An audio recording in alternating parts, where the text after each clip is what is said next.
Big Owl.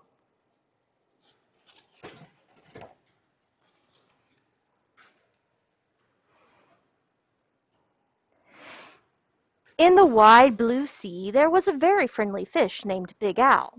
You could not find a nicer fish.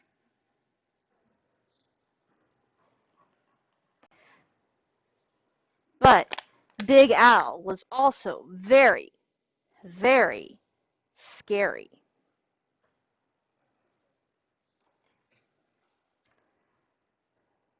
Other fish seemed to have at least one friend. Some had many, but Big Owl had none. He did not really blame the other fish.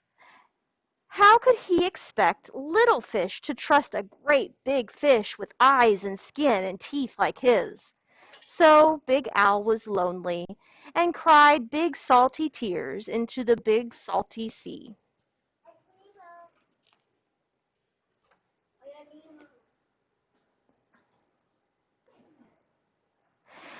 But Big Owl really wanted friends, so he worked at it. First, he tried wrapping himself with seaweed. He thought it was a great disguise, but no one else did. Who wants to stop and talk to a floating plant that has big sharp teeth?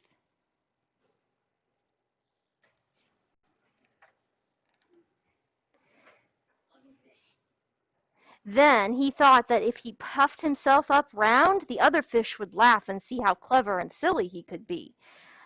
All they saw was how big he could be, and they steered clear.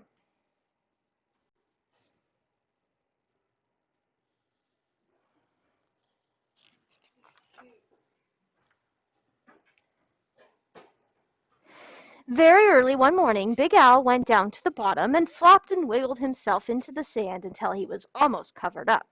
He looked much smaller. When the other fish came near, Big Owl talked and joked with them and had a delightful time. But then one scratchy little grain of sand got stuck in his gills, and and he he and he sn- and he sneezed. When the clouds of sand cleared away, all the other fish were gone.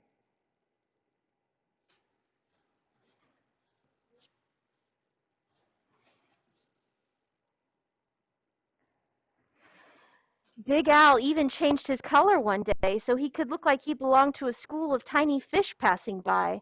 He bubbled along with them for a while, laughing and feeling like he was just one of the crowd.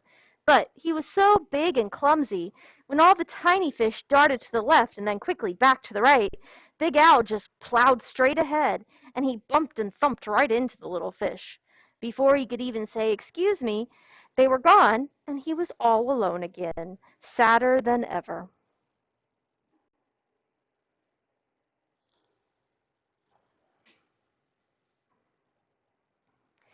Just when Big Al had started to be sure that he would never have a single friend, something happened. He was floating along sadly, watching some of the smaller fish, and was wishing that they would come closer. As he watched, a net dropped down silently from above, and in an instant they were all caught.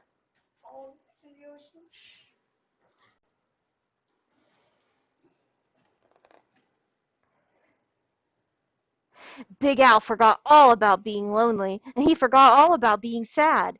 His eyes bulged out bigger and rounder than ever, and with a mighty flip of his tail he opened his mouth and charged straight at the net. The net was strong, but Big Al was stronger. He ripped right through it, and all the little fish rushed out through the hole.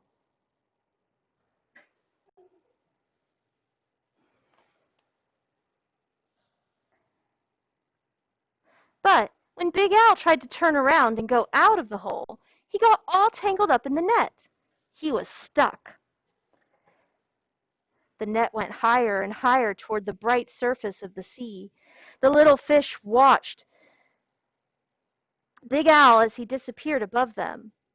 When the little fish were able to speak again, all they talked about was the huge, wonderful fish that had saved them, and how great to be free. But what a shame that the big fellow had been captured.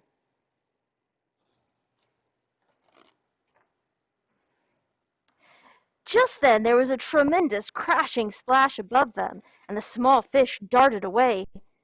Was it the net again? Not at all. It was Big Al. Those fishermen took one look at him and threw him right back into the ocean.